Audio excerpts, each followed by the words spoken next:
I held the neon orange notice in my fist and felt my pulse spike. Remove your boat from community waters within 48 hours or pay $500 a day. Non-compliance may result in towing. Community waters, my family's lake, my grandfather's boat. A stranger's signature, Richard Wilkins, HOA president, stamped where my name should have been. If you're watching this, welcome to Maple Creek, where the paper is cheap, the threats are expensive, and the audacity is industrial grade. I didn't scream. I laughed. Not the happy kind, the hollow laugh you make in a courtroom corridor right before the judge calls your name. The letter dripped fake authority, citations with no statutes, guidelines with no owners, fines with no jurisdiction. If arrogance had a font, it would be this letterhead. I folded the notice, slid it into my back pocket, and stared at my grandfather's aluminum boat nodding in the water like it was still listening to his stories. My name is Jake Sullivan. 6 months earlier, I was the over-caffeinated tech guy who slept at a desk in Silicon Valley. We built cybersecurity tools so banks wouldn't get eaten alive. Then, a conglomerate wrote a number with more zeros than sleep I'd had, and suddenly I owned my time again. I moved to the lake where my grandfather raised me on black coffee, steady knots, and the mantra that never left my bones. Water is life, kid. You guard it like a heartbeat. Sullivan Lake isn't a metaphor. It's 50 acres of cold glass cupped by pine and sky, deeded to my grandfather in the 50s when this county was more tractors than Teslas. He built a small cedar cabin and a life that didn't need permission. He fought a mining company once, showed them that sediment doesn't care about profits. He taught local kids to cast lines and pack out their trash. He taught me to read weather by the tremor of leaves, and to treat water like a library, quiet, shared, and precious. Morning at the lake was ritual. Grind beans, boil water, walk the dock in bare feet, whisper thanks to a mist that lifts like a curtain. That morning, the curtain rose on an orange sticker slapped to my boat and a formal letter waiting in the mailbox. The kind that coos Dear Resident when it means target acquired. They called my lake a community amenity. They called my boat an aesthetic violation. They called me non-compliant. I called my neighbor. Ray Delgado picked up on the first ring, 75, sun brown, hands like oak bark, and a laugh that could sand lumber. Morning, kid. The welcome wagon finally rolled by. I read him the letter. He whistled, low and mean. HOA's been inching their fence posts for years. They built that executive development on the North Ridge, then started acting like they minted the horizon.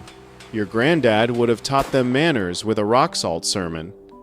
Have they messed with you? I asked. Ray grunted. Tried to call my boat shed unsightly. I told their notice where to live. They backed off, but kept sniffing. And kid, they hold their fancy fishing derby here, on your shore. Been bragging about exclusive access as long as I can remember. I hung up and went hunting online. Maple Creek Estate's website was a pastel museum of entitlement, drone shots of my lake, grins and $800 waiters, a page for something called the Elite Anglers Club, photos of tents on my eastern shore, a temporary dock I didn't build, a banner that read our community's crown jewel, my family's name Sullivan nowhere. Their next tournament? 1 week away. Catered barbecue, sponsors, prize money, all on my land. If you felt your jaw tighten, we're aligned. I needed clarity, not catharsis, so I read the deed. Then, the survey from 2010. Lake bed, water rights, and 15 feet past the high water mark all the way around. The paper was unambiguous. The lake was mine to steward, not theirs to monetize. But I also needed expertise with teeth, so I called Emma. Emma Porter has the posture of a courthouse and the patience of a scientist. We met in college. She went environmental law when the rest of us were learning to drink. I told her everything. She laughed, sharp and delighted. They towed your boat from your own lake? Jake, this is trespass cosplay. Don't swing yet. Document, screenshot, download, film. I'll drive up this weekend. And lock the dock. I installed cameras the way my grandfather stacked firewood carefully, where they'd actually matter. Trail cams in the trees, a wide angle at the cove. Motion alerts pinged my phone like popcorn. The lake slept, the inbox didn't. An HOA email bloomed that evening. Monthly meeting, open to the community. Perfect. I wanted to see the faces behind the fonts. The community center looked like a courthouse that wished it were a country club. Columns, a fountain, and a foyer that smelled like lemon cleaner and ambition. I took a seat in the back, hood up, heart calm. 30 people scattered across chairs, half scrolling phones, half looking trapped. On stage, Richard Wilkins. Silver hair at parade rest, blazer with gold buttons, a smile like a locked gate. He droned through lawn heights and mailbox standards, the glorious bureaucracy of sameness. Then, lake regulations.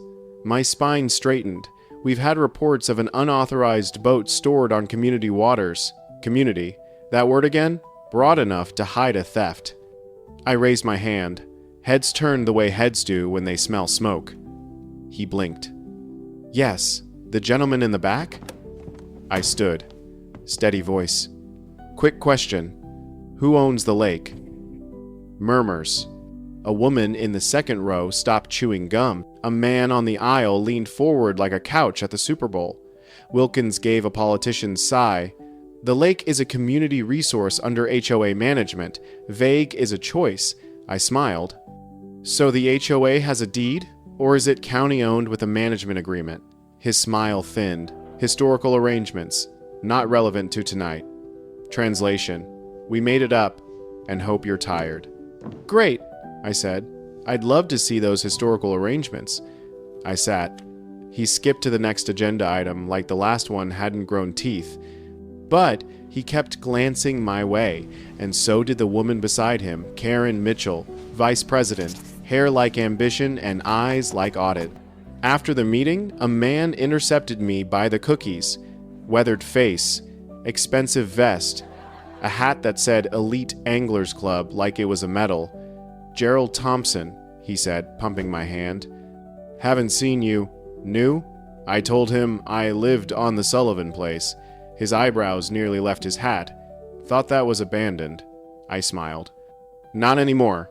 He pitched membership, exclusive access, best spots, big tournament next Saturday, invited me as if he were offering me access to my kitchen. I thanked him and drifted toward the coffee. Wilkins and Karen huddled with Gerald in the corner. I heard, clear as a dock bell in fog, accelerate the timeline, deal with the Sullivan situation. Karen's gaze cut to me. The huddle shifted, voices dropped, urgency leaked. I walked out under a sky full of quiet stars and called Emma. They're hiding the ball, I said, and they're on a clock. Emma exhaled through her teeth. Then we won't blink. I'll bring county records. Get sleep. You'll need it. Sleep didn't get a vote. I pulled into my drive and froze. The dock was empty. A rectangle of pale water where my grandfather's boat should have been. A notice flapped in the wind, smug as paper can be. Impounded for non-compliance. $750 to reclaim. Sign compliance agreement. My fingers went cold, then hot. I paced, counted to 10 by fives, felt the old firefighter trick my granddad taught me: slow the breath, widen the view, find the exits. I called the sheriff. The deputy sounded like a man being squeezed between a rock and a fundraiser. Civil matter, sir. These HOA things get complicated. He suggested I work it out with the association. I took names, badge numbers, and the silence that followed. The cameras had caught nothing. The boat was gone. The lake was a mirror refusing to tell me what it had seen. By dawn, anger had cooled into a metal I could use. Emma arrived at 10 with coffee and a stack of law inside a canvas bag. We turned my dining table into a war room. Deed, survey, photos of the orange sticker, screenshots of the Elite Anglers page. A county plat Emma pulled that said in plain government ink, the development never included my lake. They know they don't own it, Emma said. This historical arrangement is vapor. What's the move? I asked. She tapped the table. Pressure and patience. Public, paper, and police. But we don't show all our cards. Not yet. Tournament day is an evidence bonanza. Let them perform their mistake. 2 days later, Wilkins arrived in a BMW that looked allergic to gravel. He wore casual like a costume. "Mr. Sullivan," he said, smile rigid. "Rough start. We value cooperation. Sign this, and you can keep your boat on the lake." The document was a snake in Helvetica. I'd acknowledge HOA management authority over Sullivan Lake in exchange for permission to do what my deed already allowed. I flipped pages.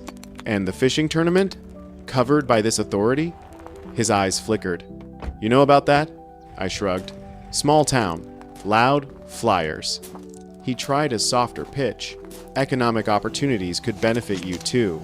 The bribe floated between us like a fishing bobber. I set the stack down. "My lawyer will read it." He tried to smile and landed somewhere between grimace and prayer. Cooperation goes both ways. "It does," I said, holding the door open. The day before the tournament, Ray stopped by with a secret buzzing in his pocket. "My niece works at county planning," he said.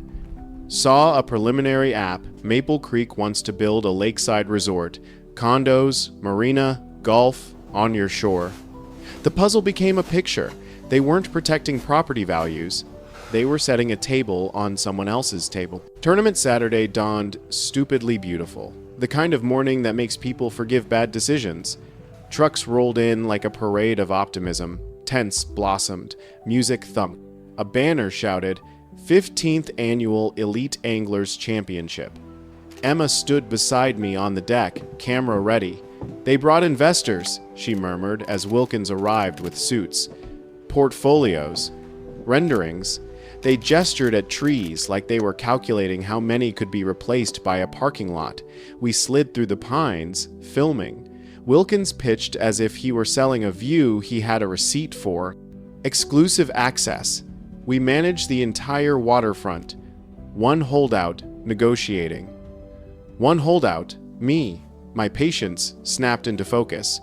Emma squeezed my elbow. Time. We drove to the courthouse with a file that could anchor a boat.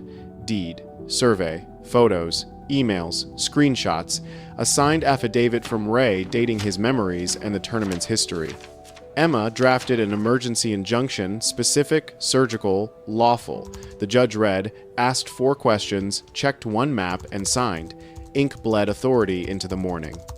Back at the lake, I hired security to post private property no trespassing signs at the access points. Then, we walked onto my shore with a sheriff's deputy who looked grateful to be standing on law instead of politics. The deputy raised his voice over the speaker thump. "Ladies and gentlemen, this event is occurring on private property, without permission. By court order, you must vacate." The crowd turned as one organism. Confusion rippled. Anger flared. Gerald stormed over, chest out. "We've held this for 15 years. Emma stepped forward, injunction in one hand, deed in the other. "And for 15 years, you've been trespassing." She showed the judge's signature.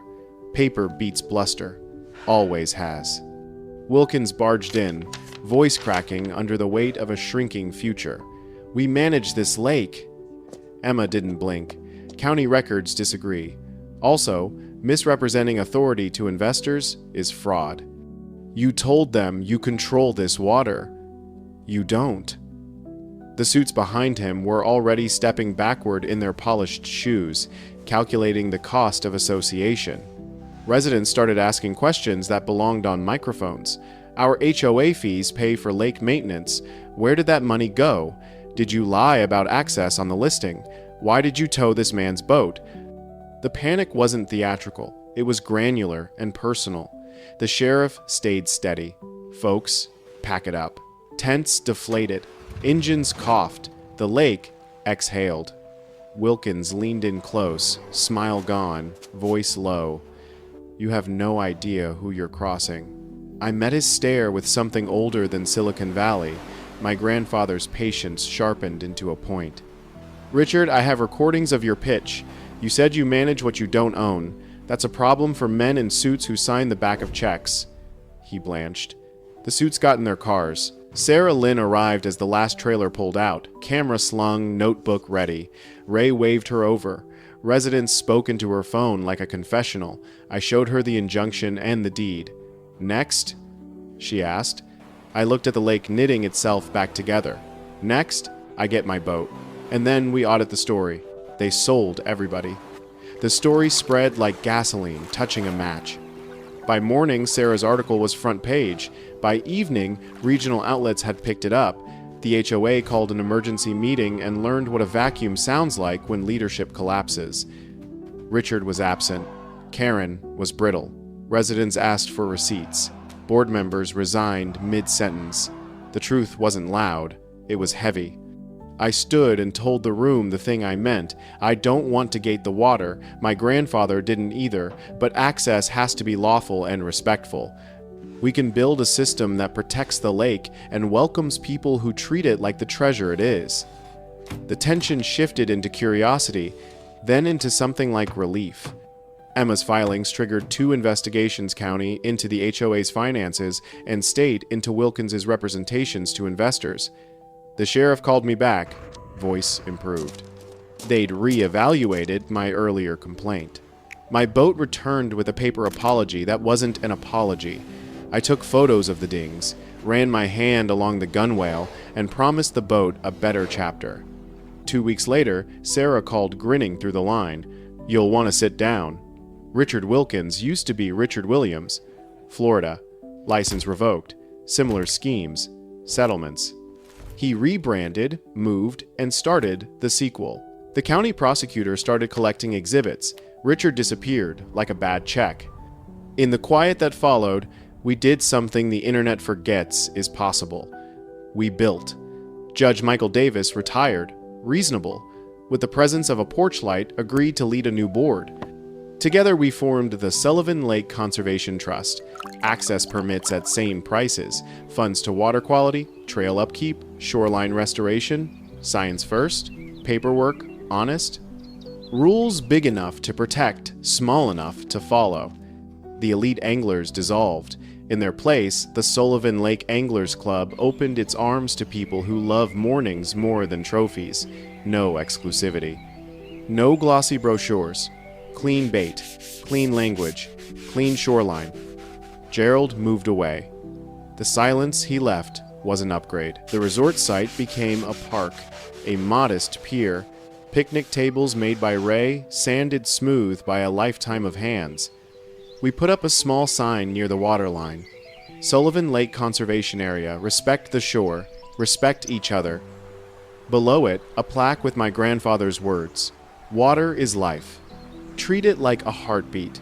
You want a tidy moral? There isn't one. There's only the practice. Stand your ground without salting it. Ask for documents. Film the truth. Use the courts like they're meant to be used, not as weapons, but as levelers. And when you win, invite people back to the table. On some mornings now, I take the boat out before the world remembers to be noisy. Ray brings coffee that tastes like stories. Emma shows up with muffins and case updates, she wrote, the trust bylaws like lullabies for lawyers. Kids fish off the pier with line that tangles and laughs that don't. Osprey hunt like history on loop. I framed an old photograph my grandfather on this very dock, lifting a base like a banner, eyes bright with the clean joy of being where you belong.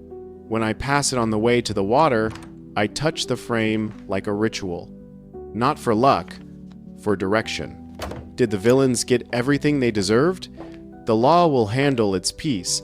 The community already handled ours. Karen resigned, finally. The county is auditing every line item with the word lake. The investors move their money somewhere less complicated. The sheriff waves when he drives by.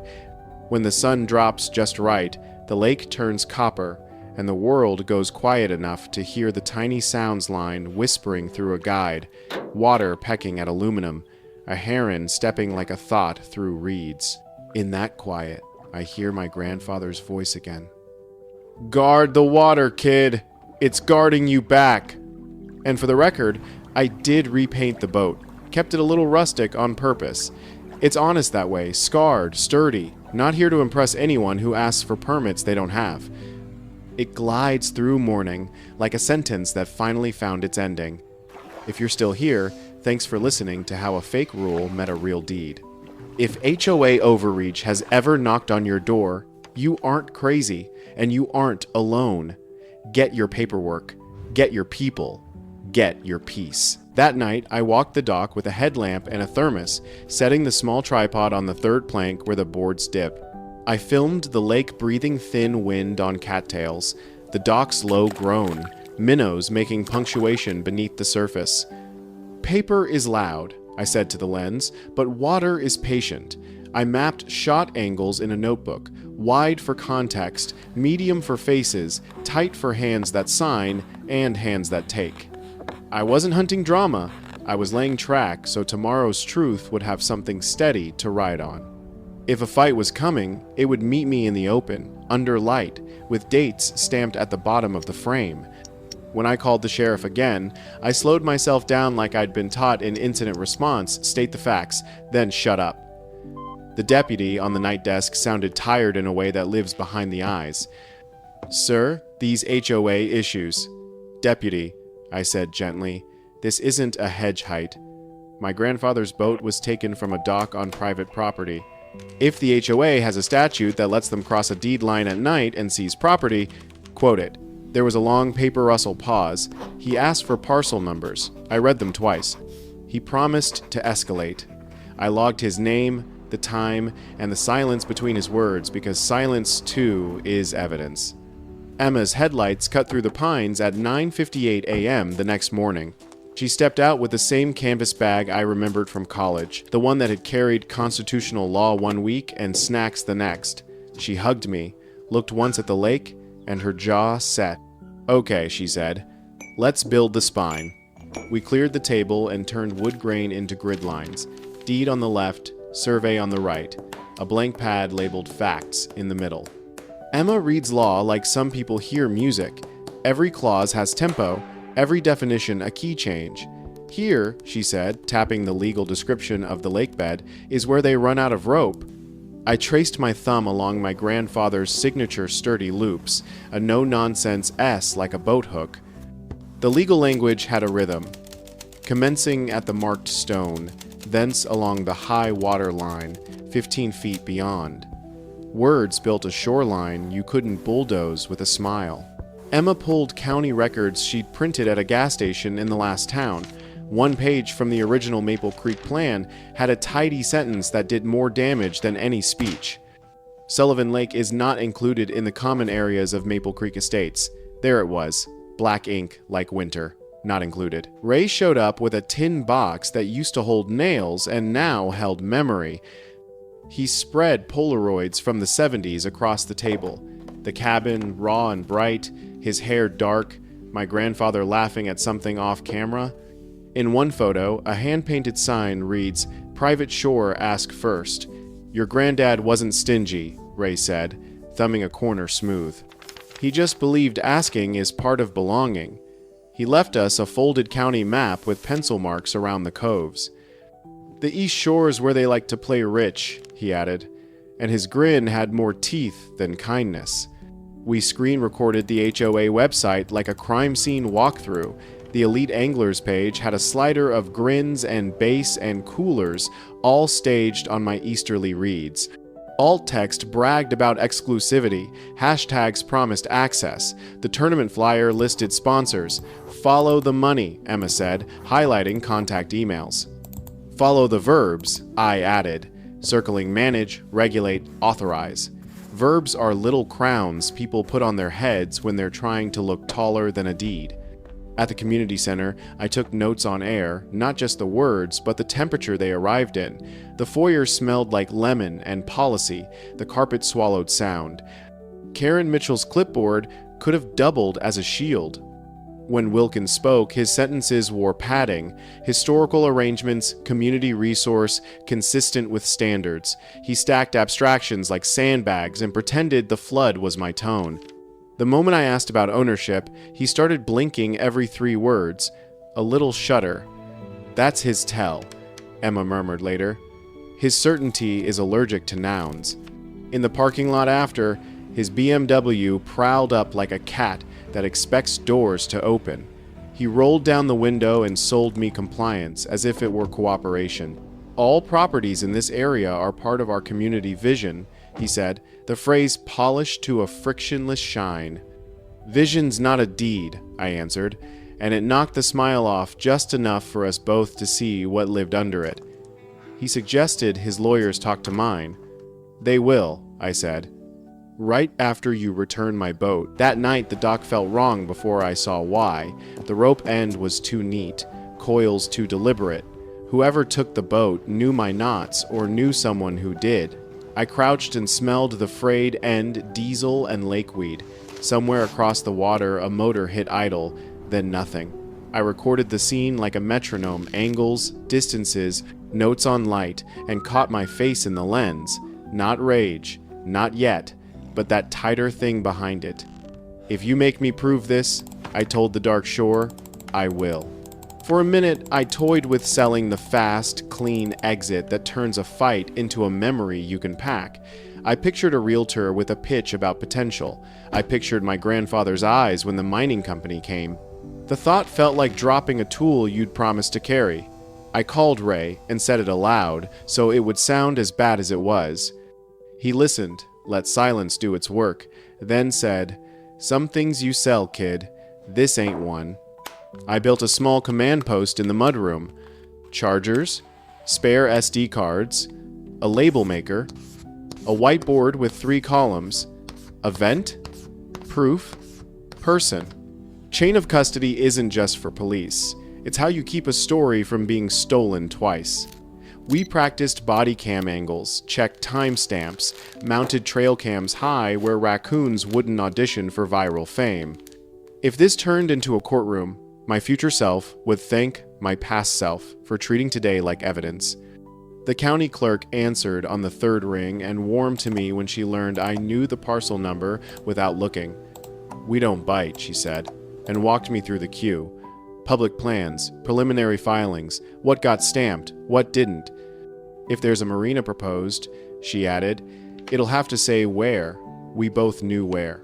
She promised a packet if I showed up with a smile and a pen that worked. We found the resort breadcrumbs exactly where greed leaves them, in the attachments.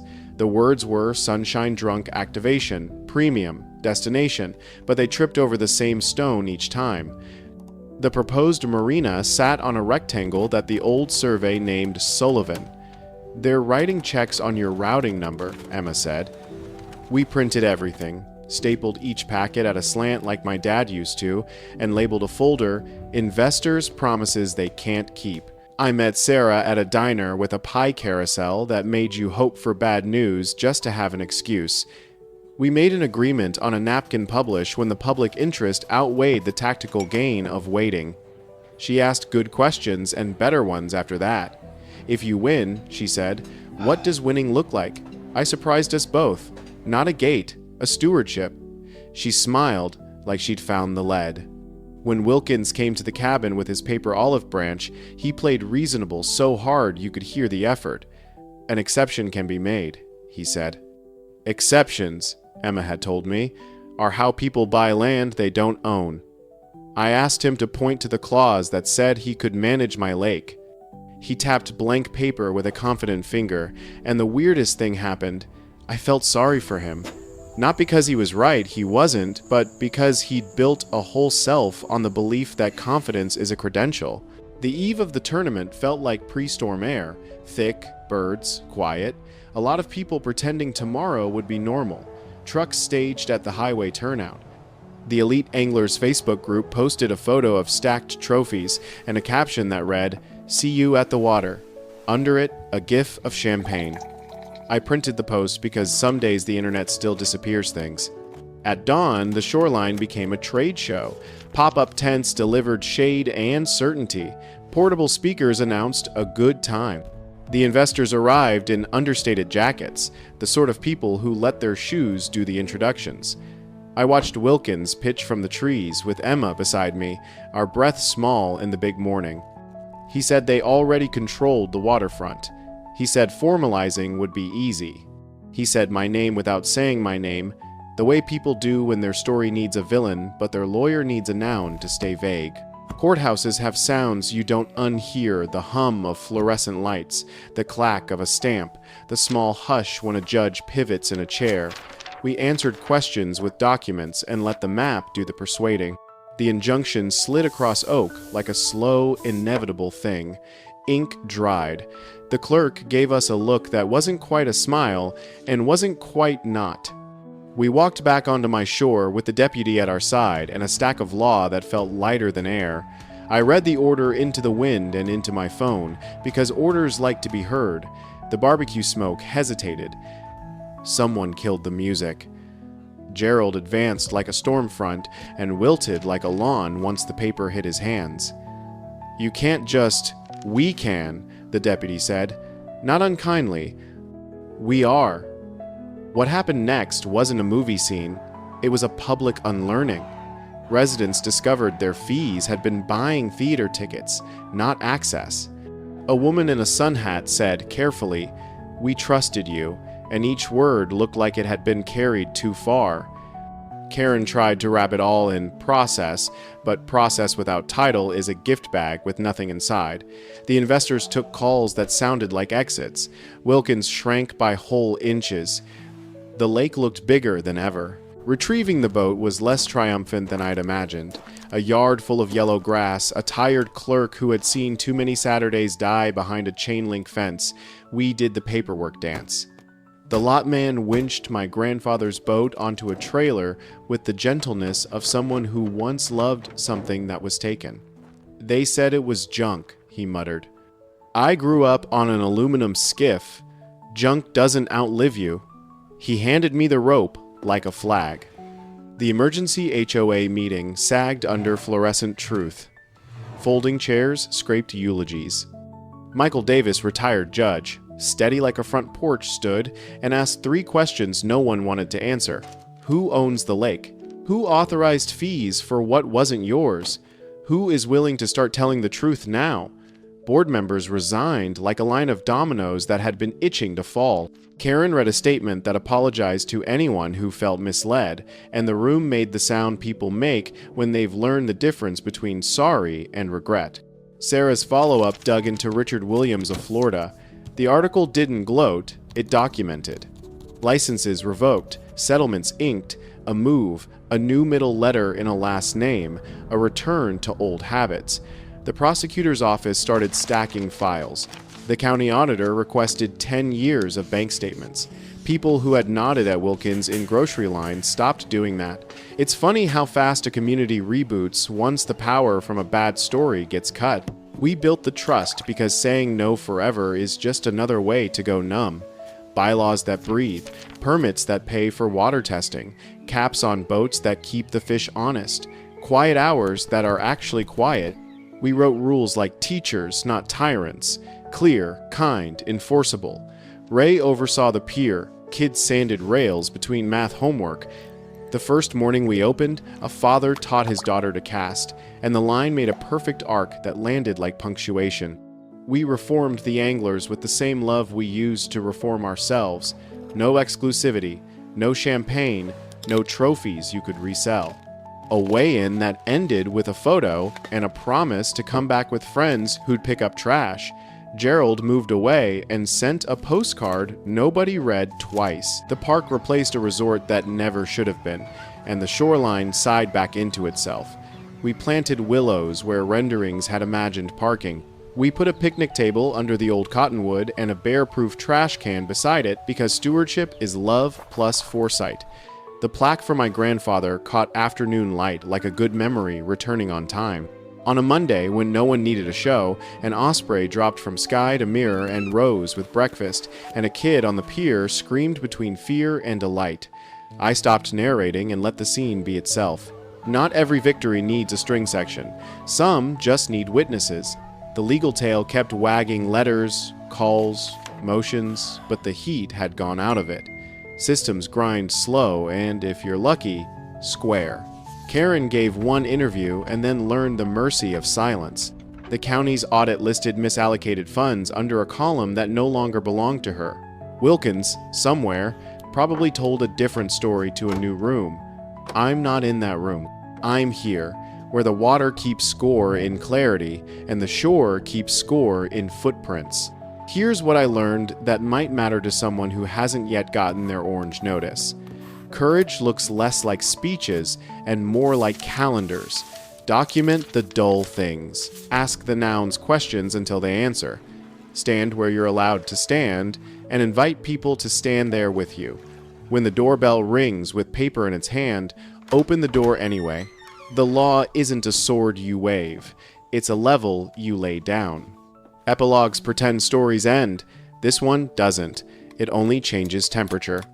The lake keeps teaching the same lesson in different accents. You belong to what you take care of. On some evenings, the copper light returns, and I can almost hear my grandfather's boots on the planks, and Ray's laugh in the shallows, and Emma shuffling papers that have stopped being threats and started being guardians. That's enough ending for me. Before you go, drop a comment with the wildest HOA rule you've seen. I'm collecting stories for the next chapter.